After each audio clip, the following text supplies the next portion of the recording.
बोलिए कष्टभंजन देव की।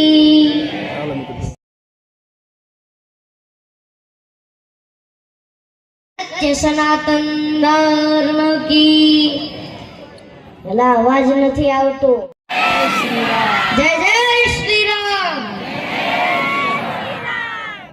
सर्वावतार धृतारम मुक्ति मुक्ति प्रदायकम वंदे श्रेष्ठ देवत्तम। સૌ કોઈના જીવનમાં એક એવી સાંજ આવે છે કે બધું જોવા છતાં એને કશુંનું કામ આવે છે, મળે યશ અને કીર્તિ, તેથી થોડાય ગૌરવથી છાતી જેથી ચારે બાજુથી ઘેરાય ને ત્યારે મારા બાપ ઓઠે રામ આવે છે। તે છતાં જીવન જીવવાની એક જડીબુટી બતાવી દઉં, કવિરાજ કહે છે તે છતાં જીવન જીવવાની એક જડીબુટી બતાવી દઉં, કારણ કે જ્યારે દુનિયામાં દવા કામ નથી લાગતી ને ત્યારે કોકની દુઆઓ કામ લાગે છે।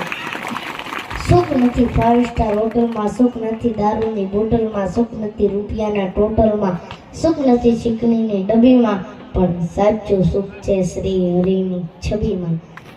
અને મારે તમને એક કથા કહેવી છે એમ કે ભગવાન ઉપર ભરોસો આપણે કેટલો રાખવો જોઈએ, ભગવાન ઉપર ભરોસો આપણે કેટલો રાખવો જોઈએ। એક બહુ સરસ મજાની વાત છે। એક શહેરમાં જૂનું એક રાધા કૃષ્ણનું મંદિર હતું। ત્યાં વ્યવસ્થા એ પ્રકારની હતી કે તમામ લોકો પગાર ઉપર હતા, પૂજારી પણ પગારવાળો, રસોઈયો, ચોકીદાર અને આરતીના ટાણે નગારો વગાડવા વાળો અને ઘંટ વગાડવા વાળો માણસ એ પણ બધા પગાર ઉપર હતા। તે સમય જતા એક વ્યવસ્થા ખાલી આ જ આધાર છે, આને સિવાય મારે કઈ આધાર નથી। તો પછી ઓલા ટ્રસ્ટીઓએ કીધું કે તો ઓલા ભાઈ એમ કીધું કે ભાઈ એમાં કામ કરવાને અને ભણવાને શું લાગે વળી, તમે કરીએ રાખવા।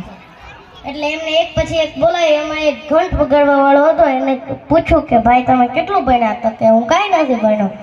તો કે તમે કાલથી જોબ ઉપર નહીં આવતા? તો કે